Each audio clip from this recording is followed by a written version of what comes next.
वो धर्म बचाने के लिए उनको तलवार दे रखी, वो घुमाते फिरते रहते हैं। इस भारत के अंदर जब बुद्ध थे उस समय कोई क्षत्रिय नहीं था। एक शब्द आता है जब हम बुद्ध धर्म को पढ़ते हैं, क्षत्रिय, जो खेती करते थे। और क्षत्रिय यानी जो खेतों से कमाते थे, श्रम करते थे, और उस समय खेती ही मुख्य व्यापार हुआ करती थी लोगों का, और पशु ही सबसे बड़ा धन होते थे, क्योंकि तब पैसे या टकसाल नहीं होती थी। तो रुपए और ये जो बाद में बने हैं, ये बाद की सब मुद्राएं हैं, डेवलप होते होते उस समय धन जो हुआ करता था पशु नहीं हुआ करता था। जिसपे ज्यादा जानवर पशु होते थे वो अमीरों में गिना जाता था। तो क्षत्रिय थे। और आज लोग ये कहते हैं कि भैया बुद्ध तो क्षत्रिय थे और वो अपने डंडा बजाते क्षत्रिय थे। बुद्ध के पूरे लिटरेचर में आप पूरी पिटक पढ़ लो, विनय पिटक पढ़ लो, कोई जातक कथा पढ़ लो, कहीं क्षत्रिय शब्द नहीं मिलेगा। और तो और ब्राह्मण कहता है कि हमने बुद्ध को दीक्षित किया। उस समय कोई ब्राह्मण नहीं था, उस समय कोई शूद्र नहीं था। अगर कोई था तो वो थी गैर मानवता, अगर कोई था तो वो थी हिंसा। और बुद्ध ने इन्हीं के खिलाफ आंदोलन चलाया।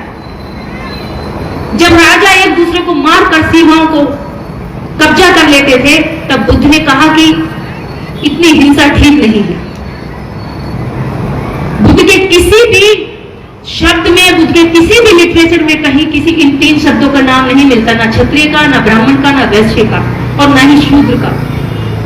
लेकिन नाटक और सीरियल दिखा दिखा के लोगों के दिमाग में यह भरा गया कि बुद्ध के समय पर भी ये तीनों चीजें थी। वास्तव में ये थी नहीं। वो तो बहुत बाद में जब हेनसांग फाइयान यहाँ आए, उन्होंने अपने उनके भारत की यात्राओं में कहीं ये जिक्र नहीं है, कहीं राम का जिक्र नहीं है, कृष्ण का जिक्र नहीं है, गौरी गणेश गणपत का जिक्र नहीं है। पूरे एशिया में अगर कोई जिक्र है इस भारत की यात्रा में जो बाहर से आए हुए लोग हैं, तो वो मात्र बुद्ध का है, सम्राट अशोक का है। और उसके पर भारत के अंदर जो इतिहास पढ़ाया गया, जिस पर नंबर दिया गया, जिसके बच्चे को पास किया गया, वो इतिहास एकदम झूठा, काल्पनिक, हमें गुमराह करने वाला। वो हम पढ़ते रहे, अपने बच्चों को पढ़ाते रहे, और वही हमने आज तक सच मान लिया, क्योंकि सच से तो पर्दा आज तक कभी उठा ही नहीं। इस दुनिया के अंदर बुद्ध इस भारत से विश्व के अनेकों देशों में पहुंच गए, लेकिन भारत के लोगों तक नहीं पहुंच पाए। जानते क्यों? क्योंकि भारत के लोगों को चमत्कार चाहिए, एकदम चमत्कार चाहिए। कहीं पूजा अर्चना कर देंगे और तुरंत हमारा जो है दुख कट जाएगा। किसी के यहाँ जाके शरण में पैर छुआएंगे या प्रसाद चढ़ा देंगे या दान दक्षिणा दे देंगे तो हमारे कलेश मिट जाएंगे, हमारे दुखों से मुक्ति मिल जाएगी। लेकिन सच्चाई ये है कि दुखों से मुक्ति का जो सच्चा मार्ग बताया वो बुद्ध ने बताया।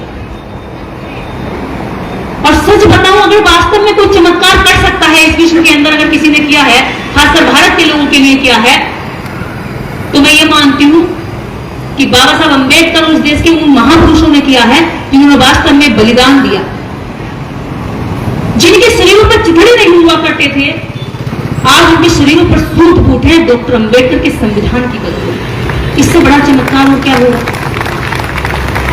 जिनके चेहरों पर चमक नहीं हुआ करती थी, पेट में पूरे निवाले नहीं हुआ करते थे, वो ऐसे सोफे और कुर्सियों की तो छोड़िए, वो कहीं सामने सीधी कमर करके खड़े नहीं हो सकते थे, इतनी ताकत, इतनी क्षमता नहीं थी उनमें। आज वो मंच लगा रहे हैं, प्रशासन के साथ जाकर के बहस कर रहे हैं, आज वो प्रशासनिक कुर्सियों पर बैठे हैं, आज वो सूट बूट पहन करके लोगों को आदेश करते हैं। इससे बड़ा चमत्कार और क्या ही हो सकता है? कौन से मंदिर से हो सकता है? कौन सी पूजा पद्धति से हो सकता है? लेकिन आपको पता नहीं है कि असली चमत्कार करने वाला कौन है। ये चमत्कार हमें देने वाला अगर कोई है तो इस देश का वो बहुमूल्य वो व्यक्तित्व है जिन्होंने वास्तव में कुर्बानियां दी, जो सच में थे, जिन्होंने जन्म लिया, जो मृत्यु को प्राप्त हुए, वो नहीं जो कहानियों में है, जो कल्पनाओं में है, जो विमान, पुष्पक विमान लेकर उड़ जाते थे, जो बच्चे का सर कलम करके हाथी का सर लगा देते थे। ऐसी सर्जरी तो आज तक भी नहीं हुई है कि इंसान के किसी धड़ पर जानवर का जो सर है वो फिट हो जाए। ब्लड भी अगर आप दूसरे ग्रुप का चढ़ा देंगे तो आदमी की जान पे बनाएंगे। वहां उन्होंने तो सर पूरा फिट कर दिया और कह रहे कि हम तो बहुत बड़े सर्जन थे उस समय पर। और अब देखिए कितने शातिर हैं, अब इन्हें लग गया कि समाज, जनता, देश शिक्षा की ओर जा रहा है और विज्ञान की बात कर रहा है, तो अब धर्म ग्रंथों के अंदर विज्ञान के शब्द ढूंढते हैं और कहते हैं हम तो बहुत पहले जो वैज्ञानिक हो गए थे। क्योंकि उन्हें पता है अब रंग बदलना पड़ेगा, इस रंग पर जो है अब ये हमारे साथ नहीं चल सकते, अब हमें कुछ चेंज करना पड़ेगा। तो अब कहते हैं कि हमारे पास तो पहले से ही था जी, जो अभी चांद पर हम तो बहुत पहले बता चुके हैं, इसका नाम हम बहुत पहले बता चुके हैं, लेकिन आज तक गए कहीं नहीं। तो आप जब जब जागरूक होंगे तब तब वो डाल बदल लेंगे। आप इस डाल की पहचान करेंगे तो वो दूसरी डाल पर जाकर बैठ जाएंगे। जब आप दूसरी डाल पता करेंगे ये डाल भी नकली है तो वो तीसरी डाल पर जाकर बैठ जाएंगे। आपको ऐसे लोगों से सावधान रहना है, ऐसे लोगों को दान नहीं देना है, ऐसे लोगों को अनुदान नहीं देना है, संविधान विरोधियों को सबसे पहली बात वोट नहीं देना, वो आपका सब कुछ छीन लेंगे। जो आपके रिजर्वेशन की बुराई करते हैं, खत्म करने की बात करते हैं, लगातार उस पर हमला करते हैं, वो खुद 10% लेकर बैठे हुए। हमें हजारों लड़ाइयों के बाद, संघर्ष करने के बाद रिजर्वेशन मिला। और आप ये सच्चाई जानते होंगे भारत की कि जिन जिन सेक्टर में रिजर्वेशन नहीं है वहां हमारी संख्या 0। प्राइवेट सेक्टर में रिजर्वेशन नहीं है, बिजनेस में रिजर्वेशन नहीं है, कहां है हम? कितने लोग हैं गिनती देखिए। जुडिशरी में रिजर्वेशन नहीं है, कहीं हम नहीं। क्यों नहीं है? क्योंकि बाबा साहब डॉक्टर अम्बेडकर इस बात को भाग गए थे, समझ गए थे कि अगर ऐसे ही छोड़ दिया गया, कुछ स्पेशल ऐसा नहीं दिया गया तो ये कभी देंगे ही नहीं। और वही हुआ। आज भारत के अंदर लगभग 400 से ज्यादा स्कूलों को बंद किया जा सका है। कौन से स्कूल? सरकारी स्कूलों को।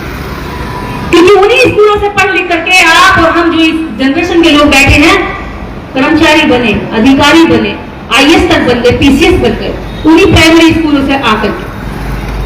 आज उन स्कूलों को ऐसी मृत हालत में कर दिया है, या तो वो स्कूल नाम से केवल बदनाम है कि वो स्कूल है, क्योंकि वहां के टीचरों को अलग दूसरे इतने काम दे दिए जाते हैं कि वो बच्चों की शिक्षा पर ध्यान ही नहीं रख पाते। और जो उनकी 15% आबादी है उसके लिए उन्होंने अलग से स्कूल खोल दिए। उनका बच्चा पढ़ता है कहां से कंप्यूटर, और हमारा बच्चा अभी तक कहां से कबूतर उड़ा रहा है। उनका बच्चा पढ़ रहा है हाथ से हेलीकॉप्टर, और हमारा बच्चा अभी तक हाथ से हेली चला रहा है। तो उसकी सोच में क्या आएगा? हेलीकॉप्टर। उसकी सोच में क्या आएगा जो वो पढ़ रहा है? और हमारे बच्चे के दिमाग में क्या रहेगा जो उसको पढ़ाया जा रहा है? तो शिक्षा की हमारी असली लड़ाई है। जहां शिक्षा आती है वहां सवाल खड़े होते हैं, और जहां सवाल खड़े होते हैं वहां क्रांति आती है, और क्रांति से ये लोग डरते हैं। और आपके पास होने के लिए है ही क्या जो आप डरते हैं? मेरी समझ नहीं आता। क्या है हमारे पास? बताइए क्या है? हम वो लोग हैं जिनके पास कुछ है ही नहीं। अगर लड़ने चले तो पूरी दुनिया जीत सकते हैं, लेकिन हम डरते हैं कि कहीं ये ना हो जाए, कहीं वो ना हो जाए। और मैं यही बात समझती हूँ कि जो मरने से डरता वो कभी नहीं जीता, और जो मरने का डर निकाल देता वही असली शेर बनकर जीता। ये अधिकारों की लड़ाई है, ये आसान नहीं है। ये हमारे स्वाभिमान और सम्मान की लड़ाई है। हम केवल रोटी की लड़ाई नहीं लड़ रहे हैं कि पेट भर गया और बाद में चाहे लात मार दो, गाली दे दो। 4 गाली देकर कोई रोटी दे तो वो रोटी हम बर्दाश्त नहीं करते, क्योंकि देश के मूल निवासी बहुत स्वाभिमानी लोग हैं। इनमें हिंसा नहीं होती, ये किसी का बुरा नहीं सोचते, ये किसी जीव की हत्या नहीं करते। ये वो लोग हैं जिन्होंने हमेशा जीवों पर दया की है। ये वो लोग हैं जिन्होंने हमेशा महिलाओं का सम्मान किया है। इस भारत के अंदर पहली बार अगर महिलाओं के सम्मान की बात की तो वो बुद्ध ने की, जब उन्होंने भिक्षु संघ बनाया और उसमें फिर उन्होंने भिक्षु संधि बनाया तो उन्होंने महिलाओं को शामिल किया। लोगों ने कहा कि महिलाओं को शामिल मत करो, क्योंकि महिलाओं के आने से तो धम्म की पवित्रता चली जाएगी। पर बुद्ध ने कहा कि नहीं, कैसे चली जाएगी? जिस महिला से हम जन्म लेकर पवित्र बने रहते हैं, उस महिला को धम्म में लाने से अपवित्र हो जाएगा। ये तो बहुत ही छोटी और बेकार बात। उससे जन्मा हुआ व्यक्ति पवित्र हो सकता है, लेकिन जो जन्म दे रही वो अपवित्र हो गई। बुद्ध ने भिक्षुणी संघ बनाया और महिलाओं को भी बराबर सम्मान धर्म में दिया। किसी धर्म ने महिलाओं को सम्मान नहीं दिया।